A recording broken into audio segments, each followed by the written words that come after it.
It's here. So.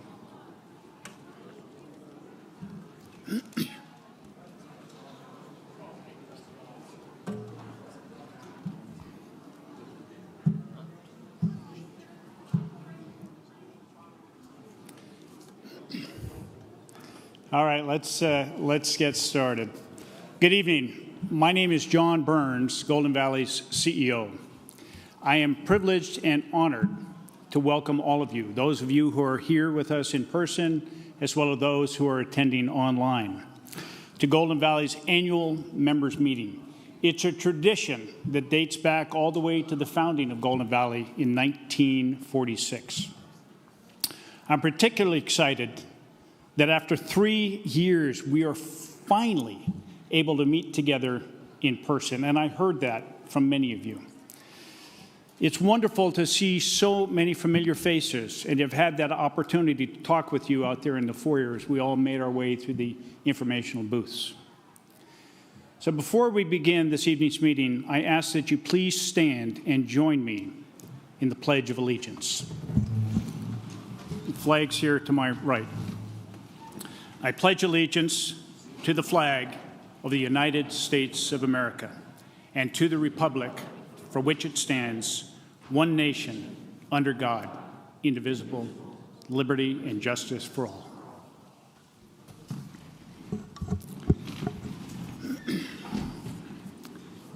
Thank you. GVEA will always be guided by our mission, which is to provide safe, reliable electricity to our members at fair and reasonable prices. We're also guided by 3 core principles. The first is safety, the second is mission focus, and the third is fiscal responsibility. In addition to our mission and core principles, Golden Valley is also guided by what we call the 7 cooperative principles: voluntary and open membership, democratic member control, member economic participation, autonomy and independence, education, training and information, cooperation among co-ops, and concern for community. It is the focus on community and the best interest of our members that makes Golden Valley special. As a member-owned, not-for-profit cooperative, GVEA is responsible for serving the best interests of our entire membership, 36,176 members, residential and businesses. The decisions that GVEA's management and board make, both on the short term and the long term, must always be grounded in the best interest of our members. Now, during last year's annual meeting, which was virtual, we shared with you Golden Valley's vision for powering the future of interior Alaska and the decisions that Golden Valley is facing regarding our electric generation. Tonight, you will hear more about those efforts and what we are doing to reduce rates, to reduce emissions, and to increase electric reliability, both on Golden Valley system and on the rail belt as a whole.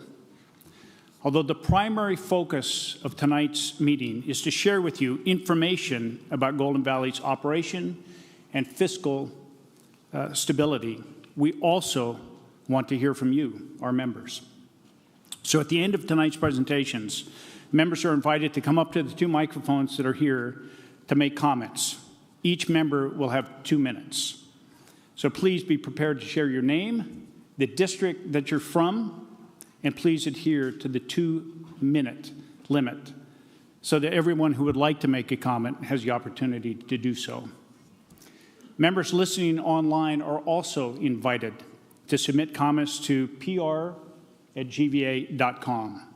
Although online comments will not be read aloud during this evening's meeting, they will be reviewed and responded to by Golden Valley staff over the next several days.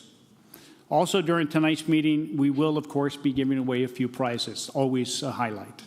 4 lucky members were randomly selected, and each will receive a $500 electric credit.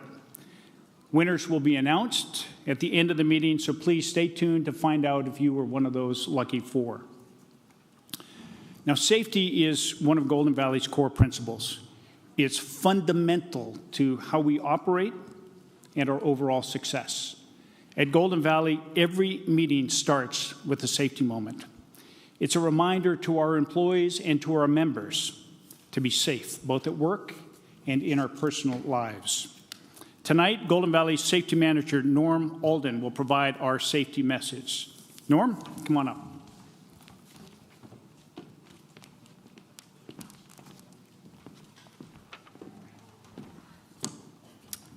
Thank you, John, and good evening, everyone.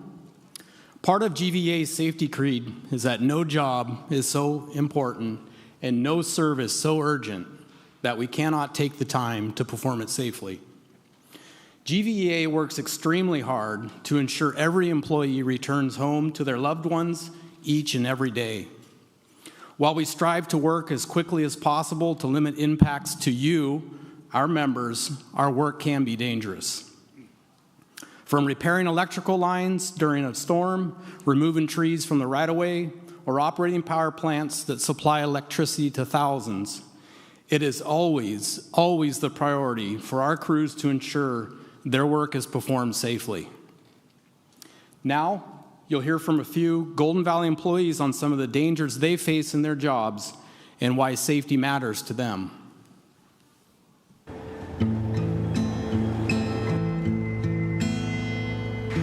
Our main goal is to clear these right-of-ways safely. You know, we work with these conductors energized. That's 7.2 kilovolts, and that'll kill you. People can't really be fixed. So if somebody gets hurt on my watch, especially around electricity, that could be a life-changing event. In this plant, for instance, we have a turbine engine spinning right now. Well, for this one, this is a 747 jet engine. This one's case is about that thin. So when it's running full power and you turn the lights off, you can almost see it glowing. It's that hot. All these things, there's high pressures, there's flammables, there's explosives, there's spinning equipment, you know, things that we have to deal with every day. We all want to go home with everything we came with, so you dot your I's and cross your T's. You don't get complacent. A lot of times when we come up on outages or problems, it's all relatively the same issues, just different obstacles. We get a lot of trees in the power line, and they could be potentially energized and you wouldn't be able to see it. Golden Valley is really good at listening to what we need in order to do our job safely and efficiently in order to go home at night. If you're part of our crew and you miss a step, the crew is pretty tight and we will get on each other about being careful. We watch out for each other. We're a good team. Family is always number one, and Golden Valley is oriented around that, and they always provide us with anything and everything safety-wise that we need. And at the end of the day, the only thing they want to know is, did anybody get hurt? And I like to answer no to that. So, as you heard from our crews, it's vitally important to look out for your own safety, but also to look out for the safety of your family and your peers. Tonight, I challenge each of you that if you see a hazard, please say something. It could save a life. Thank you, and now I'd like to turn it over to GVEA's Board Chair, Tom DeLong. Thanks, Norm. Thank you, Norm. At GVEA, safety really is our number one priority. We start every meeting with a safety moment. I'm Tom DeLong. I'm from District 2, and I'm glad to be here. I have the honor of calling GVEA's annual meeting to order. As we begin, I would like to introduce the other 6 board members. Dave Messier, District 1, our treasurer. Rick Soley, District 3. Gary Newman, District 4, our board secretary. Chris Bunch, District 5, our vice chair. Todd Adams, District 7. I'd also like to introduce, and with us tonight is Susan Redlin, GVEA's Executive Administrative Assistant. Director Fred Sheen from District 6 in Delta is unfortunately unable to join us tonight as he recently broke his leg and is recovering at home. Needless to say, Fred will be presenting the safety minute meeting at our next board meeting. We'll learn all about what went wrong in that endeavor. I'd also like to recognize our member advisory committee. These members are from GVEA's 7 districts. They meet monthly. They act as ambassadors to Golden Valley and provide valuable feedback. We thank them for their service. We encourage anyone who's interested in serving on the MAC to visit gvea.com and apply. The application period is open through 31st of July. I'd now like to introduce Board Secretary Gary Newman from District 4 to give us proof of the meeting notice and a report on the quorum. Thank you. Thank you, Chairman DeLong, and good evening to all of our members. And I'm glad to be here and see you all here too, at least through the lights here. At this time, I'd like to report the notice of meeting and proof of mailing and publication for the 2023 annual meeting of GVEA's members. On March 31st, copies of the Ruralite magazine were mailed to all GVEA members of record. The Ruralite contained the notice of annual meeting informing members of the date, time, and place of the meeting. In addition, notices were printed on member bills, published in the Fairbanks Daily News Miner, Delta Wind, aired on radio, and posted on social media. Therefore, Golden Valley has complied with the noticing requirements. I'm pleased to report that we have 270 members on record registered this evening, and as such, we do have a quorum under our bylaws. We appreciate you being here to listen about your cooperative and to offer your comments. A little history. In decades past, Golden Valley's annual meeting has been one of the go-to events this time of year. But since that time, our communities and membership have grown along with many other competing activities and interests. Annual meetings used to be held on weekend afternoons with picnic-type meals and activities for members and families at Alaska Land or the fairgrounds, then more recently at Herring and the Carlson Center. A few years ago, COVID hit and we were unable to meet in person to perform the business of voting. However, virtually, we still heard from our members, which is a very valuable part of our annual meeting, and I assure you, we do listen. We're now coming out of that bleak time, and I'm pleased to report that with a quorum being achieved tonight, we can now vote on the approval of the 2019 through 2022 annual meeting minutes. These minutes are on our website at gvea.com. They're posted after every annual meeting, and printed copies were made available today at the door. For those online, a link to the meeting minutes is also shown on the screen, right down below here.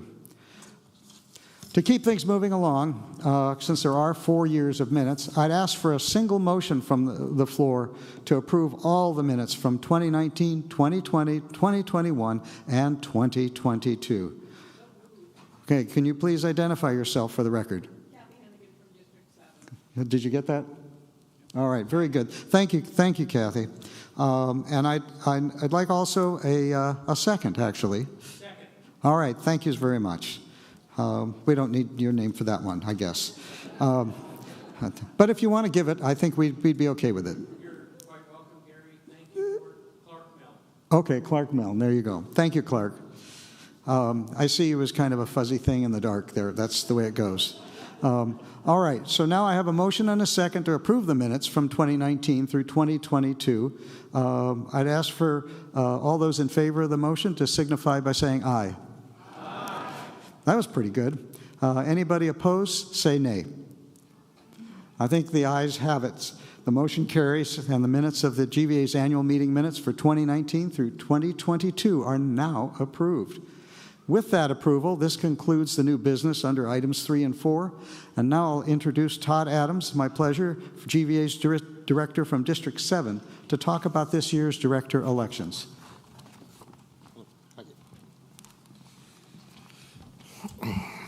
Well, thank you, Gary. Welcome to everyone attending tonight. This year, Districts 1, 2, and 3 were all up for election. Following the the process outlined in GVEA's bylaws, nominating committees were formed with volunteers from each of these districts. The nominating committees started meeting in December and were tasked with identifying at least 2 candidates. After a deadline extension and extensive efforts by the nominating committee, only 1 candidate for each of these districts applied. The nominating committees in these districts heard from members that they are happy with the current director's representation as the main reason they were not interested in running.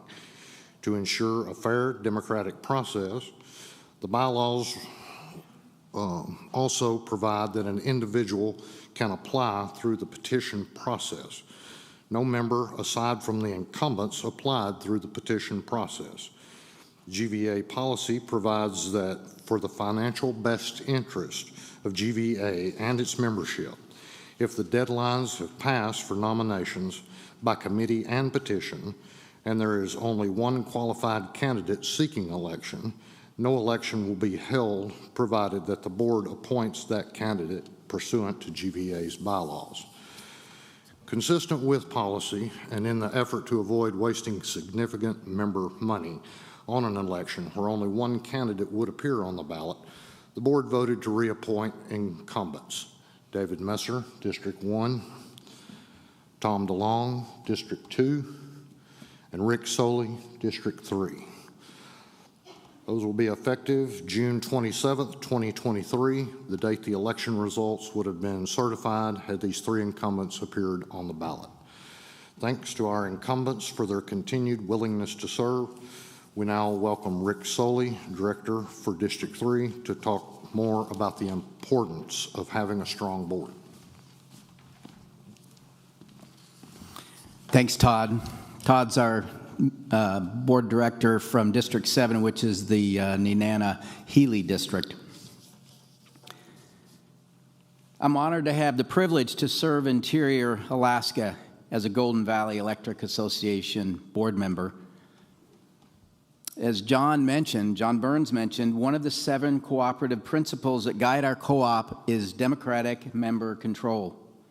This principle states that cooperatives are democratic organizations that are controlled by the members, who actively participate in setting policy and making decisions. This principle of democratic member control is applied to individual cooperatives through elections, articles of incorporation, and bylaws. Each member gets to vote on matters that affect the membership, including voting to elect representatives from the membership to serve on the board of directors and make decisions that align with the members' best interest. I mentioned that I'm privileged to represent Golden Valley members on the board, but with this role also comes responsibility. The board is responsible for setting policies, making decisions, and hiring the president and CEO on behalf of you, the membership. Directors are elected to 3-year terms. There are 7 of us, 7 directors on Golden Valley's board, 1 from each of the 7 districts. Once elected, board members are responsible for acting in the best interest of all members, not just the members from their district, but all the members from all Golden Valley districts combined. Your representation on the board matters. A strong board that's knowledgeable and experienced in the electric utility industry that can make informed decisions that benefit the cooperative and its members is important. Having a strong board is essential for the success and sustainability of electric cooperatives. For communities to be successful and see continued growth, we recognize the need to have reliable and cost-effective electric service for our members, businesses, and communities. One of the most important responsibilities of our board is a fiduciary responsibility to the cooperative.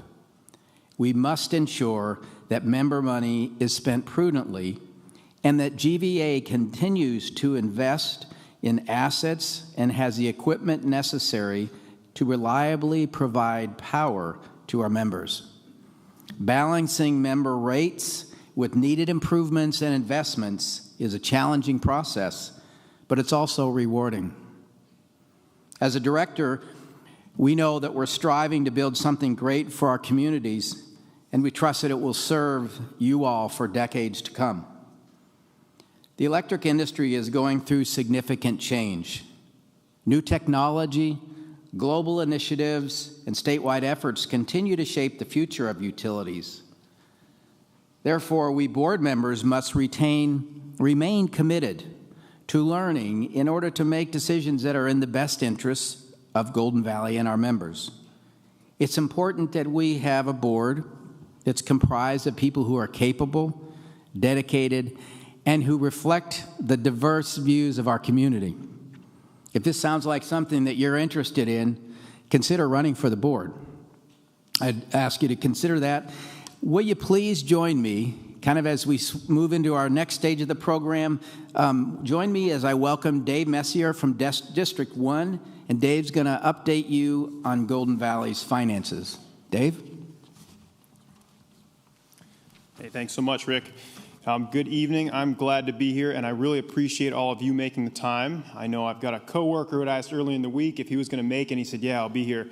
And then when I left to come over here, I said, Eddie, I'll see you over there, right? And he said, you know, it's really nice outside, and I think I'm going to go get some exercise. So you can't fault him for that. And again, as Rick just got through explaining, we are a democratically controlled, member-owned cooperative, so it's really important that our membership is here, and we appreciate you all being here.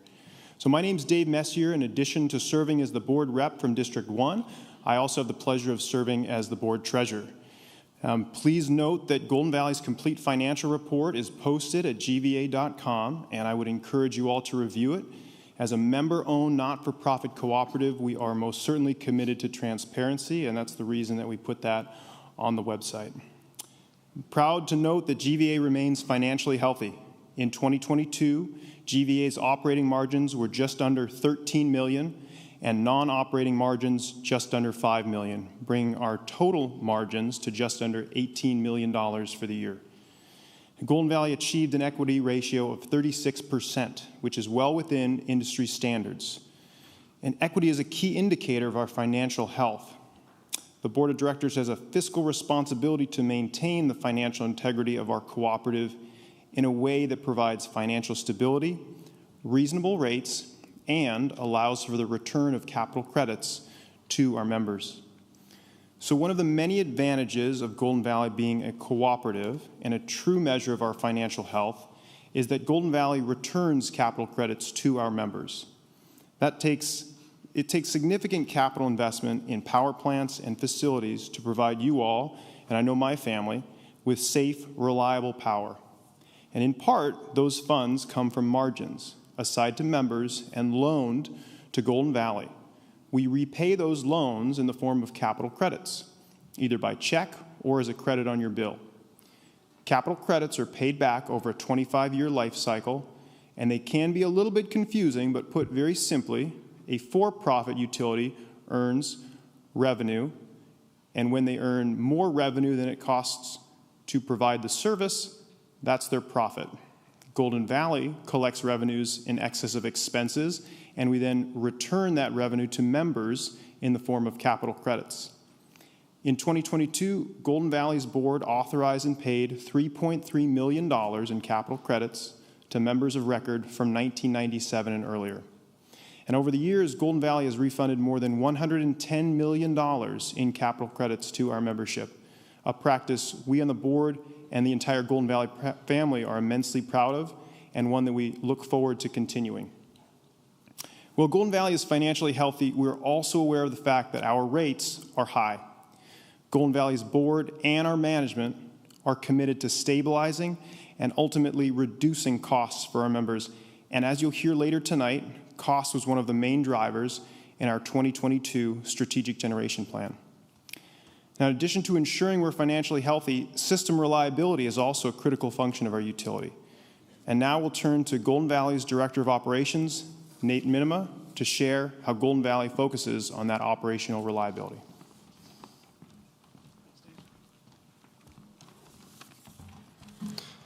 Thanks, Dave, and good evening, all. As Dave mentioned, operational reliability is a part of the core mission of Golden Valley. In a climate that's subject to extreme low temperatures, it's critical to GVEA and our members that the outages are kept at a minimum. I'm pleased to report that Golden Valley's reliability is currently over 99.9%, a number that we have consistently achieved over the last several years. However, recognizing how GVEA's reliability impacts our community, we're continuously looking for ways to improve that. When power is impacted, no matter the time of the day or the season, you'll always find GVEA employees working to get the power restored. In a major outage situation, it's all hands on deck, from the line crews to the dispatchers, the call center volunteers, often working around the clock to get the power back on. While many in the community think of GVEA during those major storms, our employees also work behind the scenes, making updates and improvements to keep the power on year-round. As part of the effort to ensure high reliability, GVEA management and staff, in conjunction with the board, have been focused on developing an asset management program that allows for the structured, planned, and methodical approach to repairing our aging equipment and assets. A robust asset management plan will allow Golden Valley to be more proactive in replacing our assets, meaning fewer unexpected outages when the aging equipment fails. Even with that stronger asset management program, reliability has become definitely more challenging the last few years as the environment around us continues to change. As I'm sure you're all aware, we've had the rain in the winter, the dreaded rainbow trees last winter, and then these crazy summer windstorms, all of which have really impacted our outage numbers. These events have shifted GVEA away from using the same historic practices and technologies, and it's allowed us to focus on new ways to improve our system reliability. Advances in technology has also played a major role in improving our system reliability. Installing sectionalizing equipment to reduce member outages on single line, and installing meter technology that instantly notifies us of outages has had a significant positive impact on our utility. Technology like the AMI system has also led GVEA to take new approaches in using system data to help us easily analyze areas with higher outage numbers so that we can strategically make clearing or improvement plans to increase reliability in those affected areas. Changing our historic practices, such as clearing the right-of-ways in the winter and developing a more aggressive clearing schedule, has also enabled Golden Valley to continuously meet high reliability standards across our nearly 6,000 square miles of service territory. GVEA's right-of-way efforts are a great example of how we have adopted new methods and technologies to improve reliability. For the trees that are within the right-of-way, Golden Valley clears from ground to sky on a rotational basis. GVEA has consistently reduced the length of time between those clearings over the last several years, and we are working to achieve the goal of clearing our entire distribution system every 5 years. Last winter, our right-of-way clearing crews used outage data from our AMI system to focus clearing on the areas with those higher number of outages. So now let's take a look at the inside of some of our clearing crews and their past season's winter clearing efforts. The right-of-way maintenance department is focused on prevention. We're here to deal with the vegetation so that it does not impact the power lines and, fix problems before they occur. This past winter was the first winter where right-of-way maintenance crews were brought in and worked throughout the winter season. In late November, early December, there was humidity and it just clung to the fine branches on the spruce and birch especially, and the snow and ice caused what we call rainbow trees. It's just a condition where the snow weight just brings them bowing down towards the ground, and often that means towards the power lines. One problem is that the majority of these trees that are causing outages in this weather situation are from outside of our easement, so it's not something we would normally address during normal maintenance. So we got our right-of-way crews back in and they went to work addressing those problem trees. We've been experiencing a changing environment and different weather patterns that has had to force us to change how we approach the work. I feel like we had a very successful winter.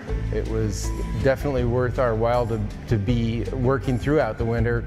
It gave us opportunities to try some things that we never would have tried otherwise. We were able to make a huge positive impact, and I think that the feedback that we got from landowners and members really showed that.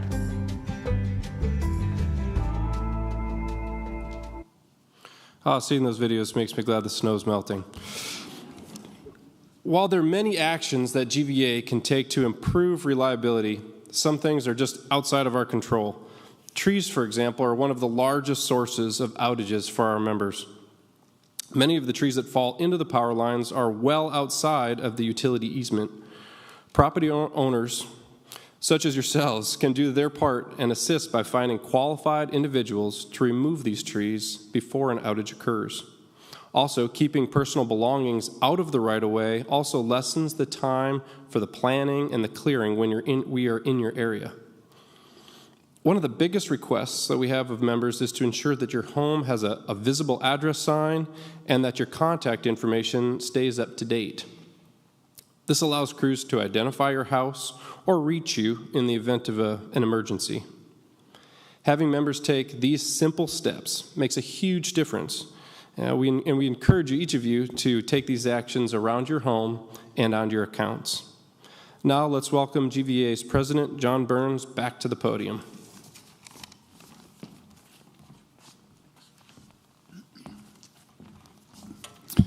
Thanks, Nathan, and thanks to you and your crews who work tirelessly to keep the lights on and the electricity flowing. Tonight, you've heard about Golden Valley's fiscal and operational reliability. Both are central to our success as your electric cooperative, and both are significant drivers as Golden Valley focuses on the future. Make no mistake, the electric industry of the future will not be the electric industry that it is today. Advances in technology and member demands are accelerating the need for change, as are governmental regulations. In June of 2022, after approximately 18 months of analysis, evaluation, and deliberation amongst Golden Valley staff, management, board members, and consultants, GVEA's Board of Directors adopted a strategic generation plan. The goal of the strategic generation plan, as you've heard, is to stabilize and ultimately reduce the cost of electricity to members and to significantly reduce carbon emissions without sacrificing reliability. The strategic generation plan consists of 5 primary objectives. The first is to install emission reduction equipment, what we call SCR, on Healy Unit 1. The second is the systematic retirement of Healy Unit 2 by December 31, 2024. The third is the integration of large-scale wind. The fourth, the installation of a battery energy storage system. And the fifth is securing 30 to 50 megawatts of energy up the intertie from South Central. Although listed as 5 discrete objectives, there is, as you will hear, a degree of interconnectedness, if you will, between some of these objectives, such that the ability to achieve one is directly tied to or impacted by another objective. The first objective is the installation of additional emission controls on Healy Unit 1. This project is already underway and is expected to be achieved and in full operation by mid-2024. Now, Healy Unit 1 is a 26-megawatt coal-fired generator that is one of Golden Valley's cheapest and most reliable units. The second objective is the systematic retirement of Healy Unit 2 by December 31, 2024. This objective, to a large extent, is dependent on GVEA's ability to meet the fifth objective, which is securing 30 to 50 megawatts of reliable baseload replacement power. Healy Unit 2 is a 60-megawatt coal-fired generator that Golden Valley acquired from ADA. That's the Alaska Industrial Development and Export Authority in 2015. Healy Unit 2, unlike Healy Unit 1, has historically been one of Golden Valley's most unreliable and highest cost units to operate. Although the plant's reliability is improving thanks to the efforts of our incredible employees, reliability and cost continue to be an issue. When the Strategic Generation Plan was originally adopted in June of 2022, GVEA assumed, based on experience, that the ability to secure that 30 to 50 megawatts of alternative baseload energy was achievable with gas from the Cook Inlet. We have since learned differently. We are working diligently with the railbelt utilities, with IGU, and with others to affordably and reliably secure the necessary baseload replacement energy from whatever source and in any combination of sources, whether solar, natural gas, wind, hydro, or energy storage. The third and fourth objectives, the integration of large-scale wind and installing battery energy storage system, are also interconnected. Adding renewable energy sources into GVEA's system, such as a large-scale wind project, requires that GVEA have the ability to economically regulate the wind. In other words, to smooth the peaks and valleys when the wind stops blowing or when it produces more energy than is needed to meet our load. Regulating renewable energy with our current oil-fired units is simply cost prohibitive. And that's why it is so important to have a battery energy storage system. However, the right size battery depends on the size of the renewable project. Now, I am pleased to announce that Golden Valley will soon be issuing a request for proposal for a large-scale project of 40 to 150 megawatts. We have also received quotes for batteries for different sizes and have recently partnered with Westinghouse to pursue a grant from the federal government for what we call a long-duration energy storage system. When successfully implemented, the Strategic Generation Plan will help Golden Valley stabilize and ultimately reduce your electric rates, significantly reduce our carbon emission output, and increase reliability. The plan, like many plans, however, is not without challenges. At current inflation rates, costs are increasing. There are supply chain issues, and as I've previously mentioned, the availability of affordable natural gas is a concern. Know, though, that GVEA's board, management, and staff are focused on successfully implementing the Strategic Generation Plan, and we are working collaboratively across the rail belt to maximize the opportunity to achieve transformative change.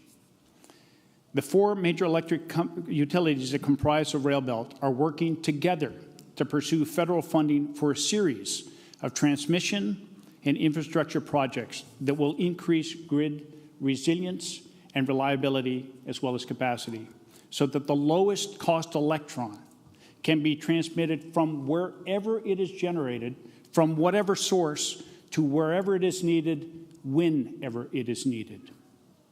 The time is now, and the opportunity has never been better to achieve meaningful, transformative change.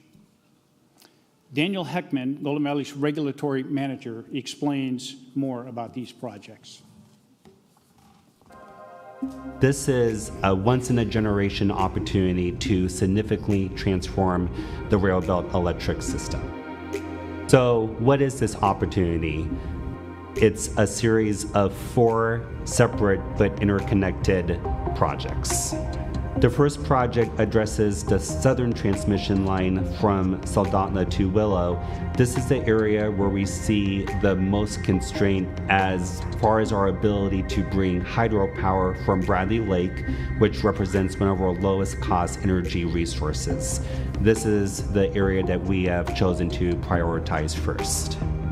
The second project is the northern transmission line from Willow up to Fairbanks. And what is happening here is an upgrade of the existing transmission line, as well as the construction of a new line that will run parallel to the existing line. This will provide much needed resiliency and redundancy throughout the entire grid. The third project is the road belt extension that would link the current rail belt grid through Copper Valley and up towards Delta Junction. This project is a little ways out, but once completed would bring much needed redundancy and resiliency to our mining and military members in the interior. Complementing these transmission projects are a series of energy and battery storage systems that will allow for unconstrained dispatch and increased integration of renewable generation. Imagine a wind project that could be integrated into the entire rail belt grid at a cost much lower than what it would be if Golden Valley were to integrate that project into our system alone.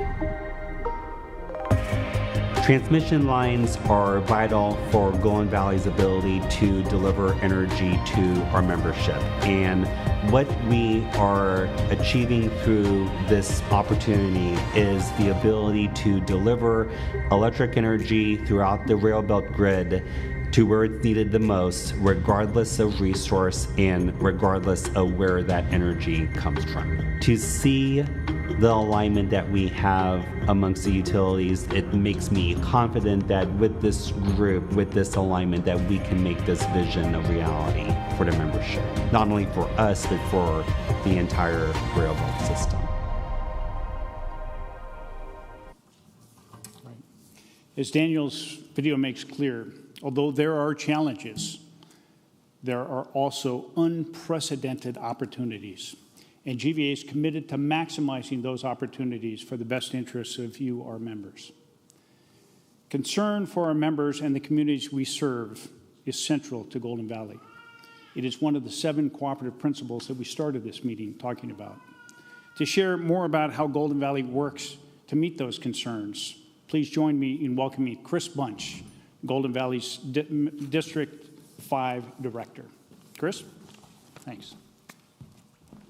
Thanks, John. Excited to see all you guys here with us tonight, especially with such a sunny evening we've had in the last couple days.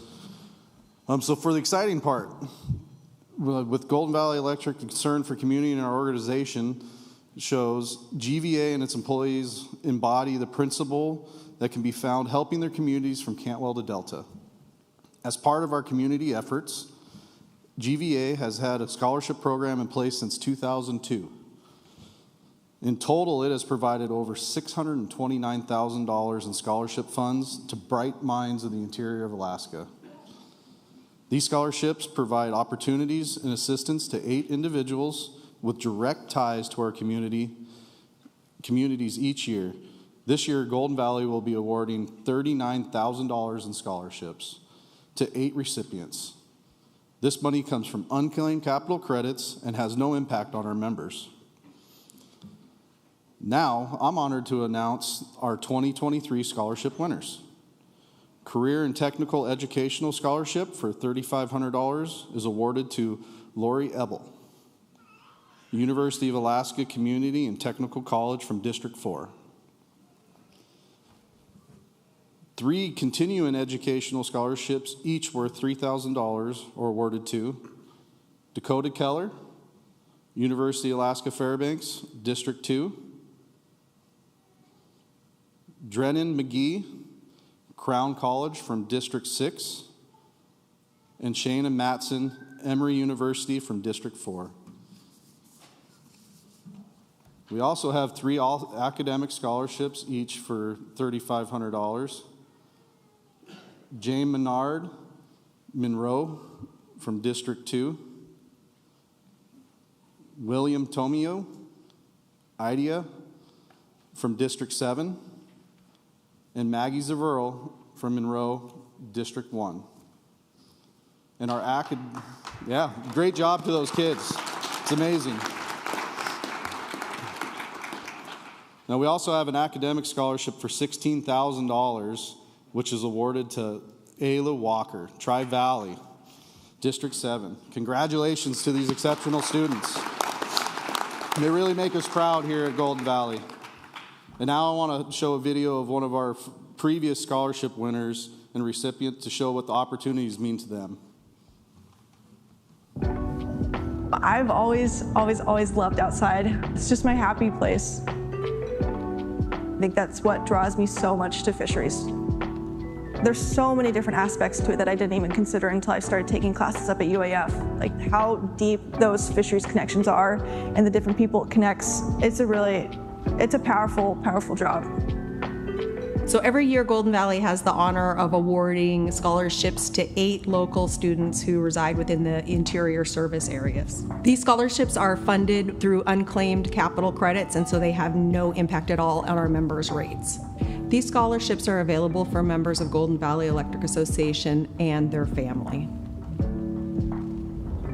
Gwen is from a long-time interior family, and she's studying fisheries. And so when she reached out and put in her application for the Golden Valley Electric Association scholarship, she really emphasized that desire to learn and to be able to share that knowledge that would benefit her interior community.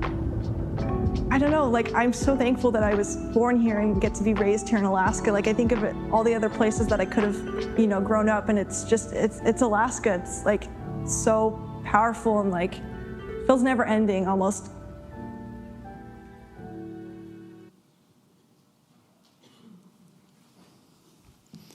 It's a great video. No relation. Yeah, no relation. Gwen is not related to me, by the way. Separate family, but they're a great family. I do know them personally. So another way that Golden Valley, what we've done for our members is, is created the Good Sense program along with our membership.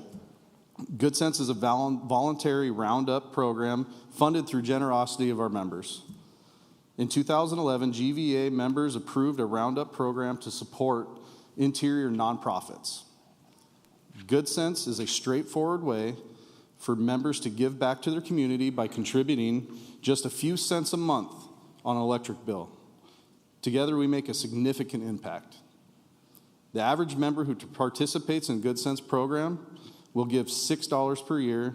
That is just 50 cents per month. So far, over $1.5 million has been pumped back into the interior to our nonprofits.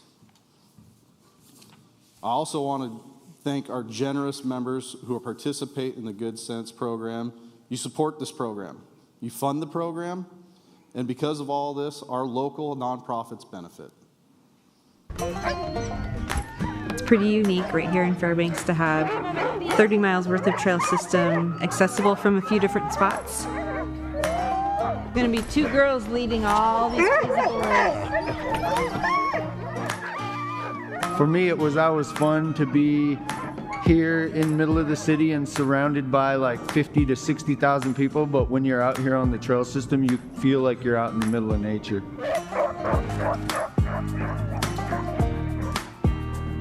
We're a very unique trail system in the fact that we're a multi-use trail system. That means we welcome all users, snow machiners, fat bikers, dog mushers, skiers, runners, snowshoers, everything you could think of. We've just been looking at different ways we can help build the organization, help support our trails, and we were made aware of the GVEA's Good Sense grant program.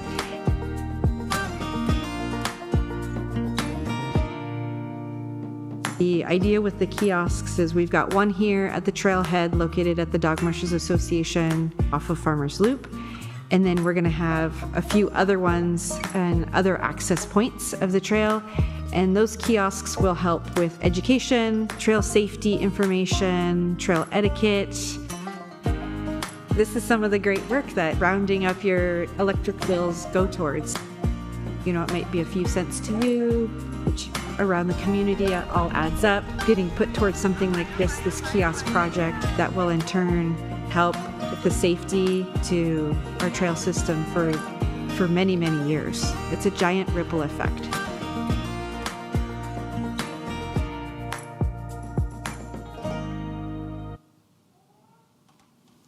So that's a great example of what Good Sense has done.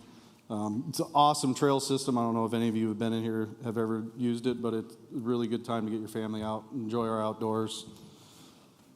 So I also want to thank our Good Sense Board of Trustees, which I've had the honor of sitting on as a trustee. This is a voluntary 6-member board of trustees that oversees the Good Sense program. We meet quarterly to review applications and award grants. GVEA employees also have a legacy of supporting their communities. For years, GVEA has had a top workplace supporter for the United Way of the Tanana Valley. Our employees contribute to the United Way through personal donations and other fundraising events. The board also matches these fundraising events, funds raised by the employees. Over the past year, GVEA employees raised and donated $60,000 to United Way, and these funds directly impact our local economy. GVEA employees each have 8 hours per year that they can use to volunteer with a nonprofit organization and community causes.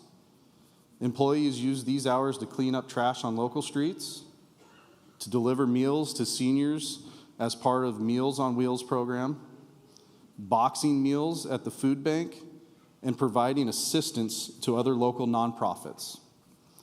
Together, GVEA members and employees collectively have a big impact on communities we love. Now it's my pleasure to introduce Abby Dillard, GVEA's Director of Member Services. Abby? Thanks, Chris, and good evening, everybody. We're so pleased to have you here today and so glad to see so many familiar faces and everyone join us out here in person. It's great to be back. As Chris talked about, there's a lot of amazing things that Golden Valley gets the ability to do. So if you know a student who's deserving of a scholarship or if you know of a nonprofit in need, please have them reach out to Golden Valley. We're more than happy to go over those programs and point them in the right direction for that. So tonight you've heard a lot about what we're doing to lower cost and improve reliability, but we recognize almost as important to you as our members is communication. It's hard to understand what we're doing unless we are sharing that out with you. Golden Valley understands that the power plays in our everyday lives, and we certainly understand the challenges that it brings as well when we don't have it. We also understand that not everybody is a utility expert. I think all of us have been there when we first started and realized how complicated the utility industry can be. So we recognize that there's things about the utility that can sometimes be confusing, whether that's how we set our rates, how we go about restoring power.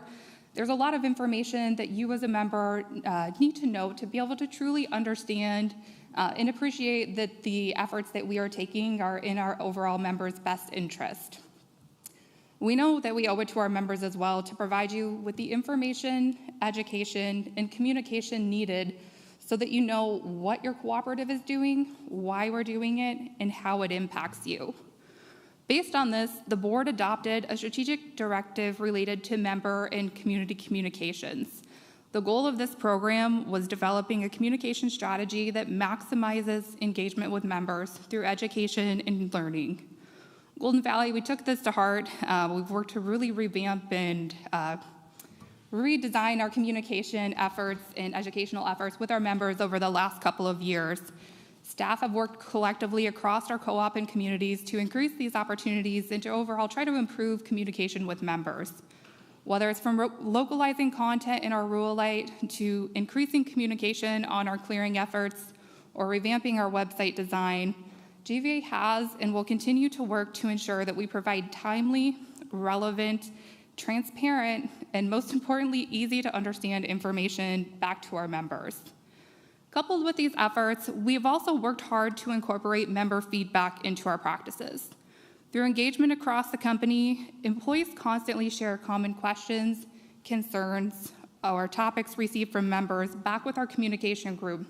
So we can use this valuable information as a tool to really look at the materials that we're sharing out with members and make any changes needed to those to clarify our practices or why we're doing something. To make communication as easy as possible, we've also adopted new technology and platforms to make getting and receiving this information seamless. One major change that GVEA recently made to improve our communication and outreach was the replacement of our legacy customer system. Now, let's take a look at some of the great benefits of this new system. Golden Valley serves over 36,000 members, so we're a pretty busy member services group.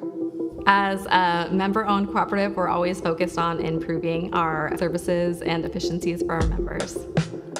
My GVEA is our new online platform we launched in January of this past year, 2023. So it allows members to view their own electric usage, make payments online, update their personal contact information, and communicate with Golden Valley. We rolled out My GVEA in January. Since then, 23,000 members have signed up online, which is wonderful. It's been really positive. We're always looking for ways to improve communication with our membership, and by doing that, we're incorporating new technology. So for example, if a member has a hazard tree that they would like to report to Golden Valley, they can go to the My GVEA portal and submit their request. That request is immediately turned into a service order. Once they have looked at it, the crew will then take care of the tree. That information gets sent back to the office staff, and then they can then contact the member and close out that service order. We're currently working on the technology that we can actually communicate with the members via text messages, informing them of scheduled outages, outages that are unscheduled, keeping them updated.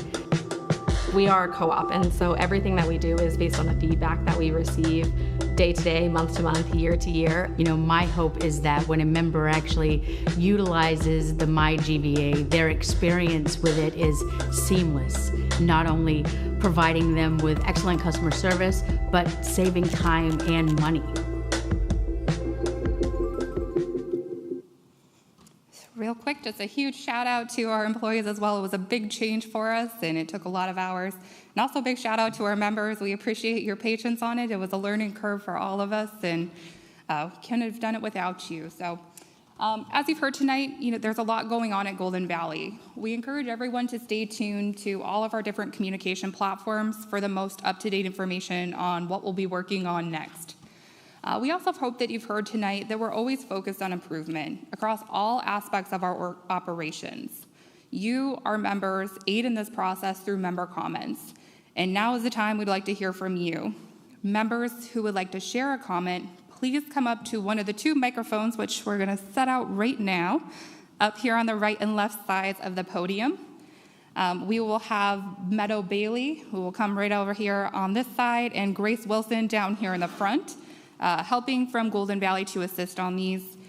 When you come up to the microphone, please provide your member card, which you got when you registered at the meeting tonight, to our staff, and be prepared to share your name, district number, and then provide your comments.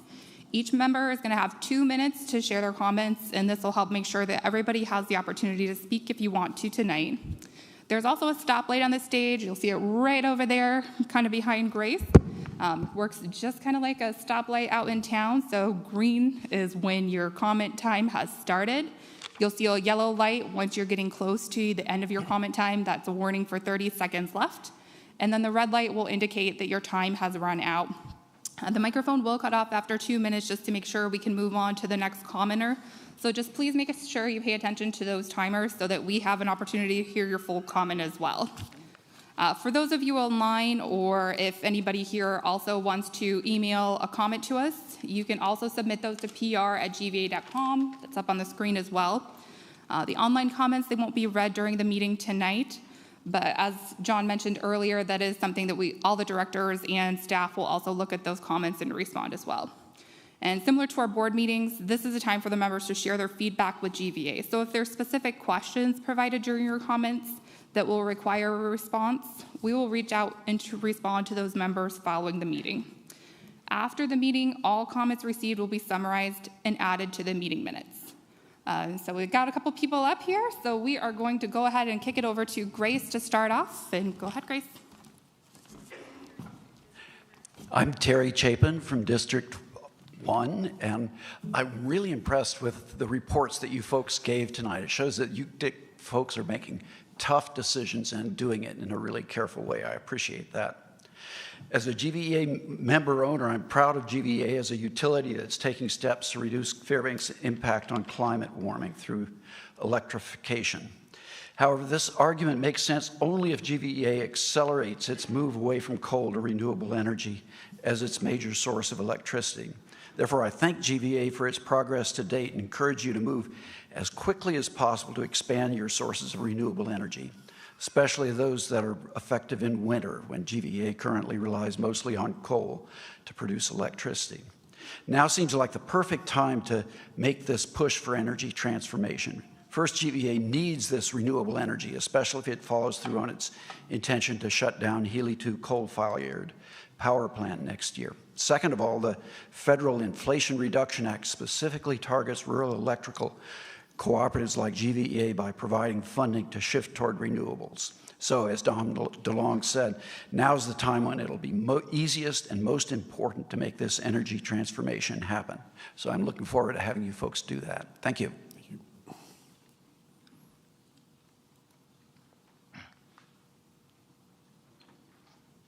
My name is Daniel Kupaszewski. I've been a member since 1963, so that's like 50 years. And I'm questioning this meter charge. I've paid over $10,000 on meter charges alone. And I know if you multiply it out times the number of members of Golden Valley Electric, that it's a sum well up into the millions of dollars. Some of my neighbors have complained that they've been nickeled and dimed to death by Golden Valley, whether it's a meter charge or a surcharge or this or that. And I really don't know what the situation actually is. And I'm asking a reply, is the meter charge actually necessary today?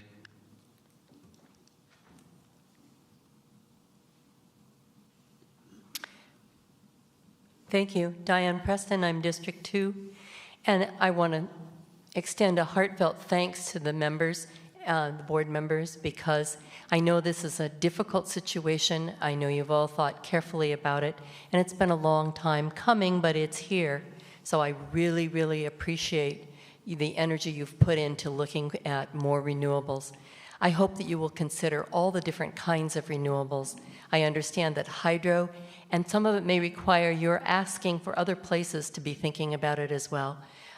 Tidal, just all the other kinds of things. The wind, we've got a couple places in the interior that you can do wind. I hope you do both instead of just one, actually 3 places. I understand Murphy Dome, Delta, and Eva Creek. So again, maximizing as much as you can. I just recently read an article that said the quicker we do this transition, the more economically advantaged it's going to be for the entire country. So I really do hope that you will continue with this, and I really, really appreciate your efforts so far. Thank you.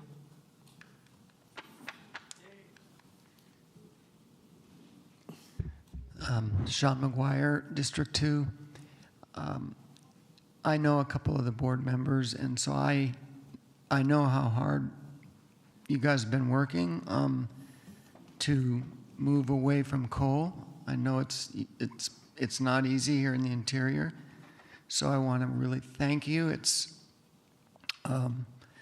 But I just feel like, you know, it's not climate change, it's climate catastrophe, and it is coming, and so I really want to thank you guys. One quick thing is, and I've mentioned this before, the wind in Delta is so much better than the wind in Eva Creek.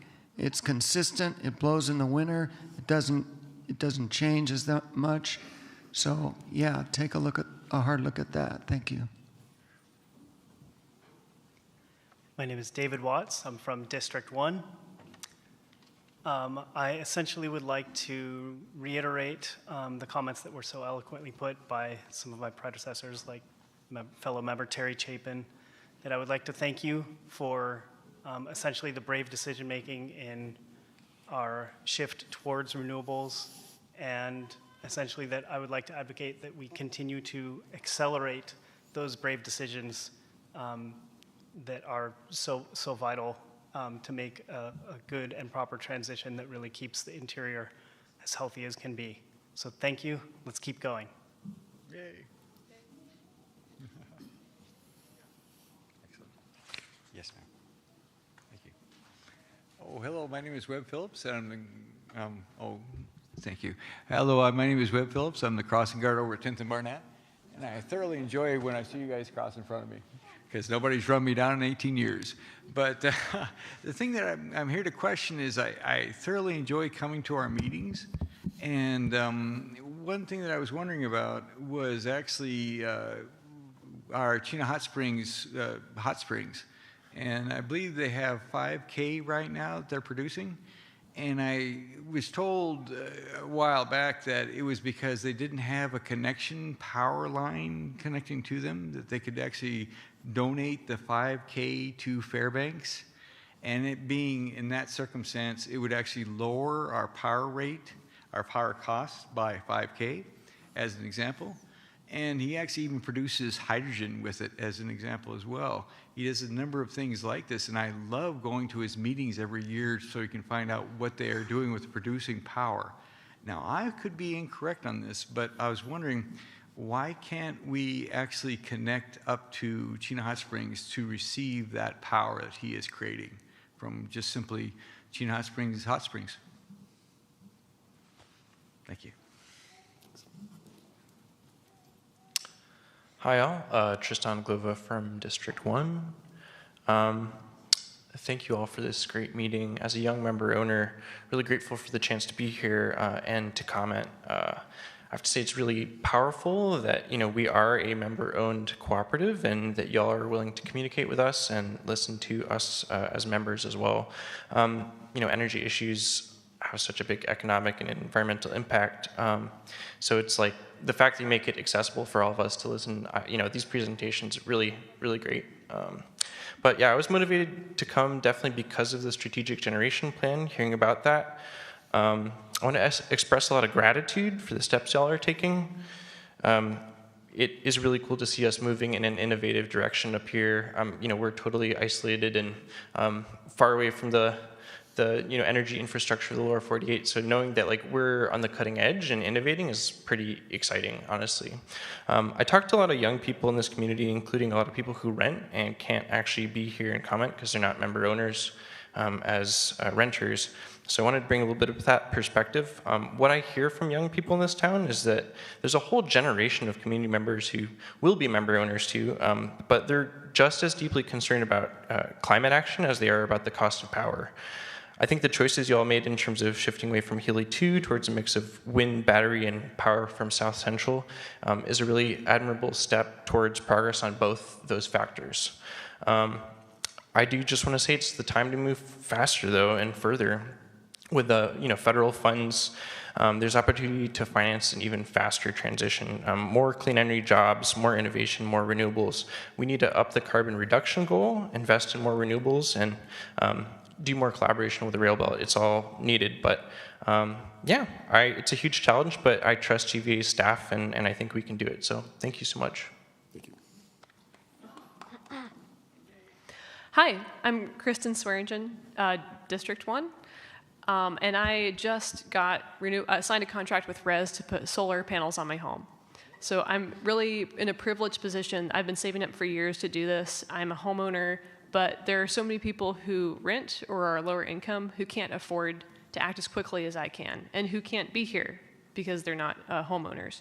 So just want to speak for them, saying that there's a lot of people who want us to move faster on renewable energy, but maybe can't afford it personally. And so if we can, as a community, pool our resources to act fast. And I just want to thank you so much for setting those goals of renewable energy, but let's just all work together to do the best we can. Thank you. Thank you. Good evening, I'm Tammy Smith, and I'm from Region 2. This is kind of a localized, or at least maybe more of a specific homeowner question.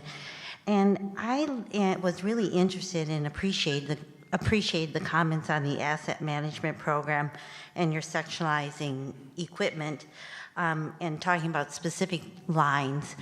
In my particular area, I live right in the center of town, and it seems like our specific street tends to lose electricity very, very quickly, whereas my neighbors across the street do not. I would say in the last maybe 10 years that I lived there, I will lose it 2 or 3 times a year, totally understand with the weather we get, but my neighbors do not lose it. And I'm wondering if there is information available as to why there's a higher percentage of outage on my particular area and overall in the community or the regions where you're at, as to where those outages are and how that information would be available and what specifically can be done about that. Thank you.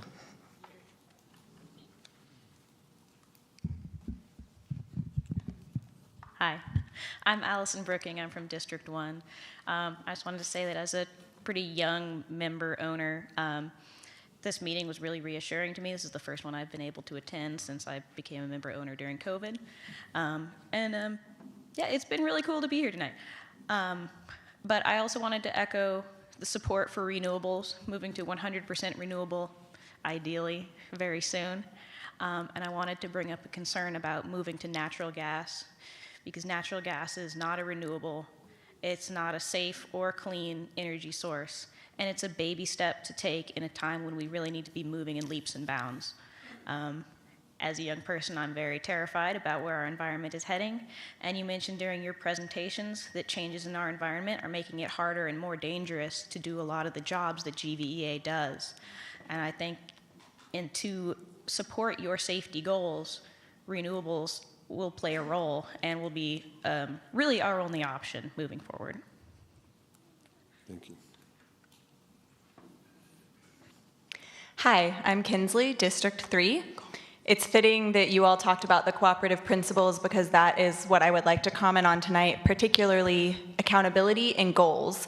So the cooperative principle number 2 is democratic member control, and I would really like to see GVEA set a much higher carbon reduction goal, and to do so through a democratic process with active member engagement that fully takes into account the concerns, views, and health of our interior community. The 26% carbon reduction goal is quite simply not enough at this point. This is not enough to fight the climate crisis, it is not enough to improve our air quality, and it is not enough to mitigate the harmful effects people are experiencing in their health. Next, I would like to speak on principle number 6, cooperation among co-ops. There is a direct and tangible way right now that Golden Valley can act on this principle by supporting the renewable portfolio standard that is in this year's state legislation. A collective set of renewable energy goals and accountability to reach those goals is past due for our state. I'm urging GVEA to step into their leadership and be visionary by passing a resolution of support for House Bill 121 and Senate Bill 101 for a strong, equitable RPS. I realize the board is not the decision makers on this, that our elected leaders are, but the support of Golden Valley's board would go a long way in that step. And finally, principle number 7, concern for communities. GVEA must be bold in their transition to renewable energy and stop burning all fossil fuels if they truly want to act with our community's best interest at heart. It's undeniable that an energy transition is happening. I'm calling on GVEA to follow their own principles and speed up this transition in an equitable, accountable, and transparent way to reach the renewable future we need.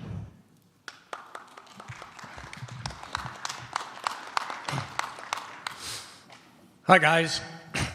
My name is Richard Thielman. I'm currently a member of the Member Advisory Committee. I live in District 2. Tom DeLong's my man. I just have 2 things. I understand that there's recent development of the North Star Borough Economic Downtown Development. I would like to see GVEA support that as best they can. And then the second thing is, I'm glad to hear that your Westinghouse is teaming up with you guys. Westinghouse does make a microreactor. I have been listening to the ACEP, Alaska Center for Energy and Power, and I would love to see 2 or 3 microreactors drop in place, the downtown facility, and then we don't see that smokestack anymore and sell off the rest of the building, because these things are tiny and they generate a lot of electricity, and it's not Fukushima. They're completely self-sealed. You can bury them in the ground and walk away. Thank you.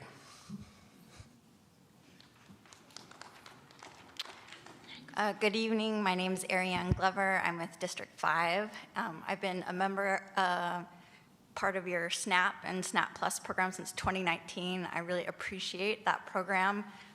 Every time this time of year when I can look at my end phase and see that we are producing 100% of our power, that's fantastic.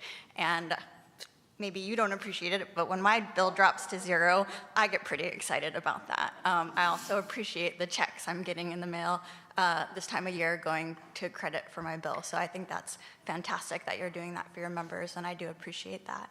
I want to encourage you to continue your shift away from coal to solar, wind, and hydro, and with a focus on your development projects being equitable for all community members in the areas where you're developing.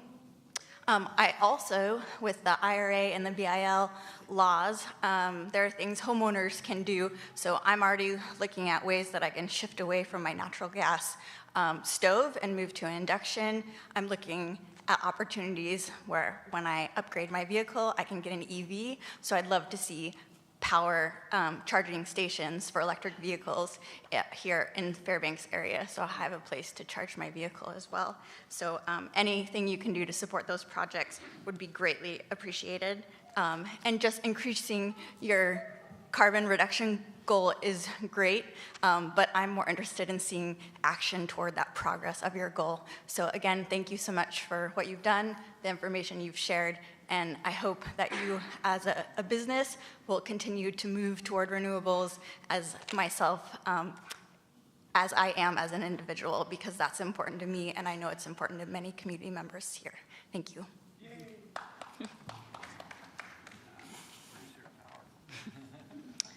Hi, and I'm Lisa Baroff in District 2, and it's really nice to be here. I stood at this very aisle, I guess 4 years ago, and spoke to you then, and there's been a lot of progress since then, at least on your front. There's been some other, we held up by COVID and not being able to be here, but I really appreciate and will agree with many who have already thanked you tonight and acknowledging the progress that GVEA made, and also kudos to the other staff that have been working so hard during the storms that we've had to keep the lights on, and also in switching over the whole system. I know that for billing and customer service.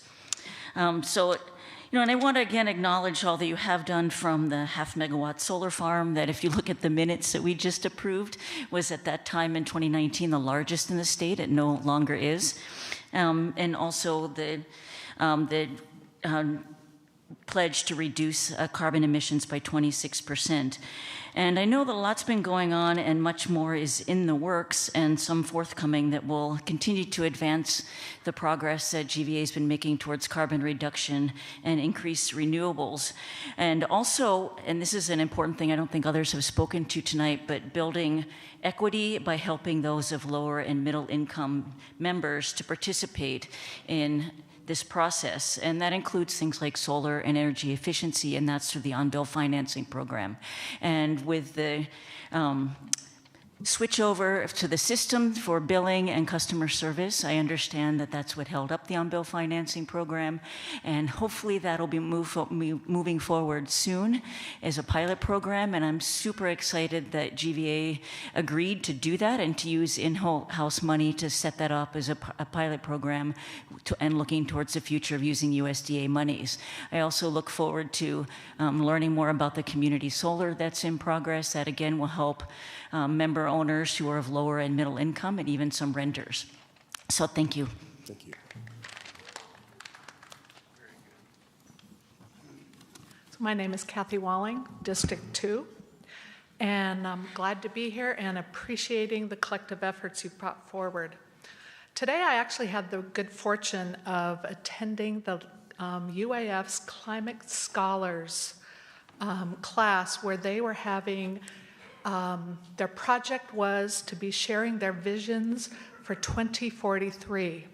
So in 20 years, what were they envisioning our future would be like, or what would be happening and what would be going on? And some of what I heard as they were talking about this and then talking back to today was, we are all in this together. And how do we stay hopeful for our future? And then they asked me, what was it like dealing with climate change when you were 20? Now, some of you up there are in the same realm that I am to answer that question. And I am guessing those of you would have answered similarly by saying, it wasn't in my consciousness. I wasn't thinking about climate change, climate concerns at all when I was 20. And part of what was heartbreaking was their angst and just hoping that they were going to have a livable future, and that they can't be here to even speak to that because they aren't paying a bill yet.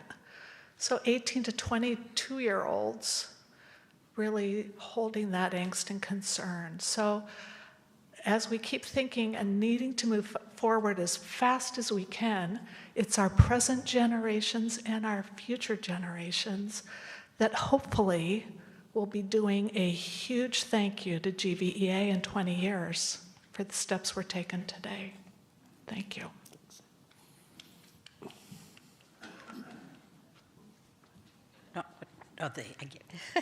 Hi, I'm Mary Burtness, and I'm District 1, and I've been a member owner for 38 years. I had to count, and this is the first meeting I've attended. So thank you very much. I appreciate all the information I gained today. But I also want to thank you for being a partner in my solar on top of my roof. I just got it last year, and I'm just very pleased. It'll be a long time before it pays for itself because I'm in the woods, but I feel really good about taking steps towards renewables. And I feel very privileged that I could afford that. And I really appreciate your cooperation, your partnership with people like me who want to take those steps. And so I'd really like you to encourage you to keep up with that community solar park, because there's a lot of people out there that would like to be like me and taking some kind of a step personally, but they can't afford that upfront cost. So thanks for everything you're doing. Mike Kraft, Tom's my guy. I'm here tonight because I want to talk about a problem I'm having with disappointment. And my disappointment comes, I can't help but go back to December the 23rd of last year when I went to Home Depot. And when I got there, I think it was 43 below, and you couldn't breathe. You couldn't breathe. It stunned me when I got out of my car. I had to get back in the car for a minute. And I thought about all the people that were being affected by what's going on with our environment here in Fairbanks and the thermal inversion we live in. But then I also thought about the fact that, I probably could have done something about some part of it as a 43-year resident of Fairbanks, Alaska, and a guy that doesn't mind working. But I didn't get that chance. And now it's kind of gone past my useful service lifetime. I'm not going to be the guy running a bulldozer somewhere anymore. But I still have the disappointment that we are leaving a legacy of doom and gloom. And we're waiting for someone else to fix it for us. We're waiting for a utility in Anchorage. We're waiting for the Road Belt Reliability Council. I've had 15 years to study this. I'm not ignorant anymore. I'm not naive anymore. The bottom line fact is that renewable energy is really the biggest opportunity that we have to reverse this legacy that we have left for our kids and grandkids in Fairbanks.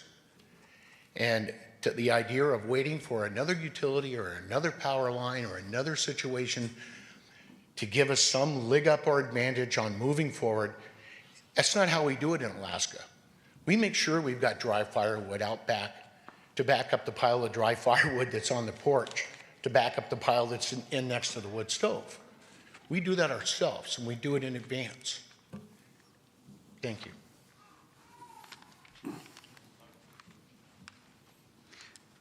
Okay, hi, I'm Brent Sheets with District 1. I was glad to hear the presentation where they were talking about the fragility of the current intertie between here and South Central. In that presentation, I didn't hear any reference to a timeline or costs for those upgrades. And with the inflation and our already high energy costs that we're suffering through, I'm wondering how much this intertie upgrade would add to our electric bills here for your customers. And I'd also be curious to know how that compares with making investments to continue to keep your Healy 2 open, because you've mentioned that's a high cost as well. So I'd like to see a cost comparison between those two matters, if that's available. And I was also pleased to hear CEO Burns state that GVEA would purchase the lowest cost electron, regardless of the generation source or the location. So if coal turns out to be the cheapest source, how does your commitment to purchase the lowest cost generation square with your commitment to lower your CO2 emissions? And related to that, if coal with carbon capture and storage were available, and that combined cost of coal generation with that storage were comparable to the price of gas, and I'm thinking about IGU, would coal then still be off the table, or would you be considering that? And I've done a pretty extensive study, and we haven't found any gas-fired power plant that is capturing CO2. The technology and the economics don't work out. So I'd be real curious to know how people could say that gas is maybe more CO2 friendly if you can capture the CO2 and have a net reduction of your overall CO2. And then finally, I'm concerned about relying on generation at the far end of the grid. The upgrade is indeed sorely needed, and what we have now is susceptible to avalanches, Brent, I need to forest ask you. fires. So you get the point. But Yep. Thank you. My name is Ed Davis, District 2, 37-year member.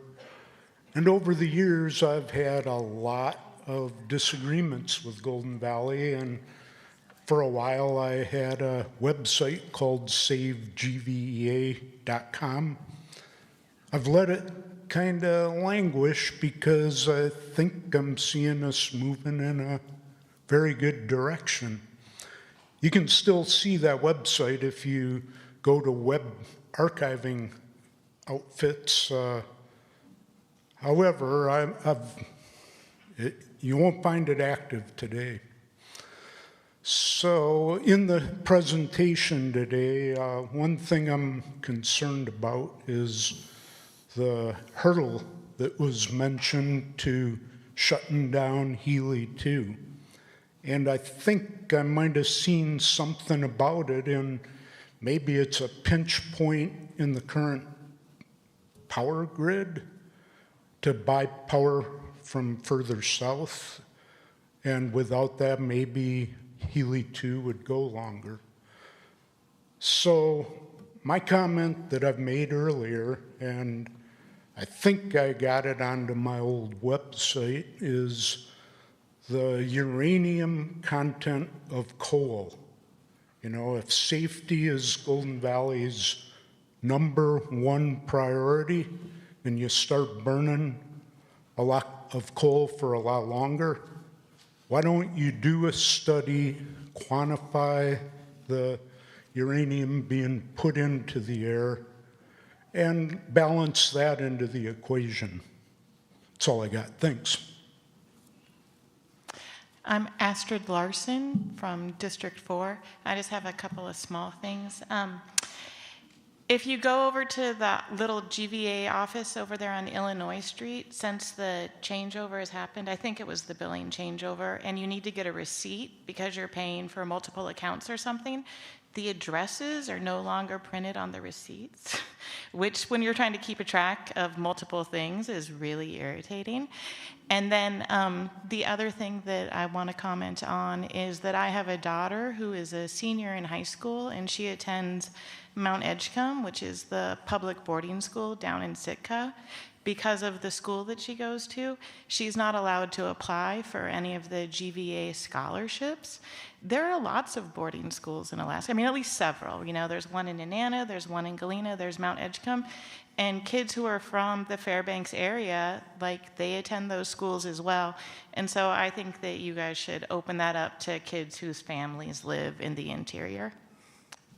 What? She wasn't, earlier this year she wasn't, and did it just change?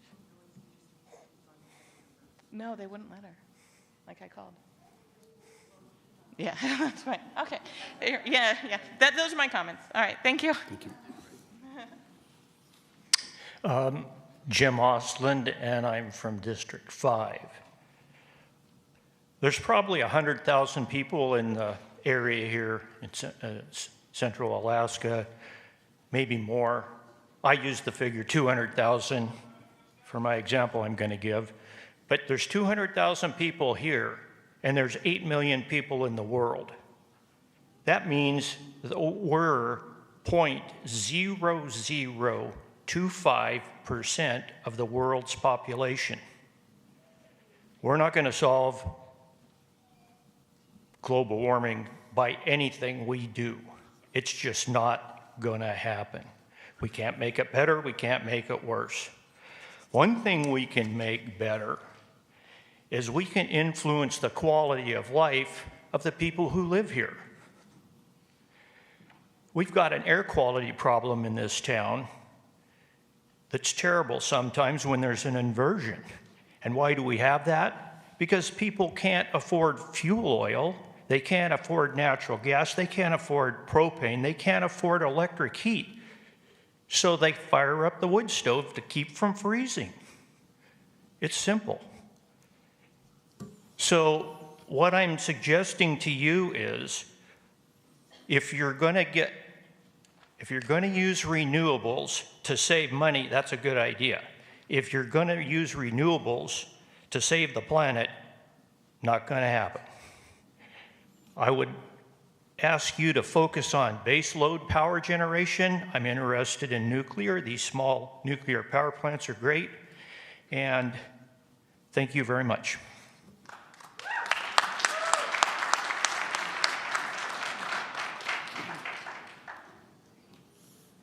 All right.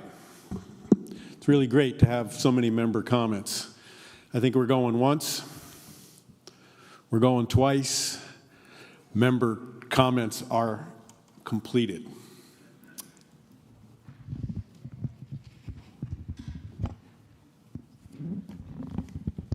So we're going to wrap this up. Thank you to everyone who provided comments. We're at the end of the member comments, and now it's time to give away prizes.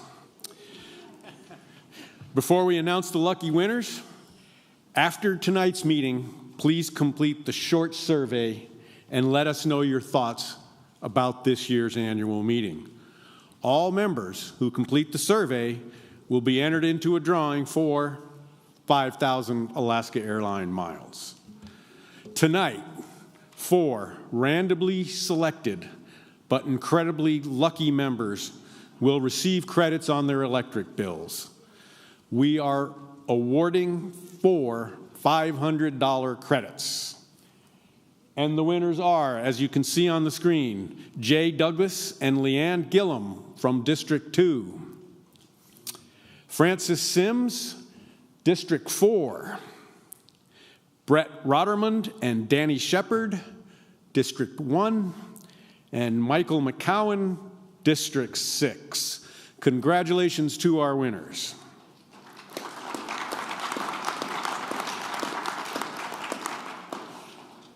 Before we sign off, this is a reminder, we really want your feedback. Please follow the web link on the screen. Reminder, all members who complete the survey will be entered into a drawing for 5,000 Alaska Airlines. So, the meeting is complete. Thank you for joining us, and good night, everyone.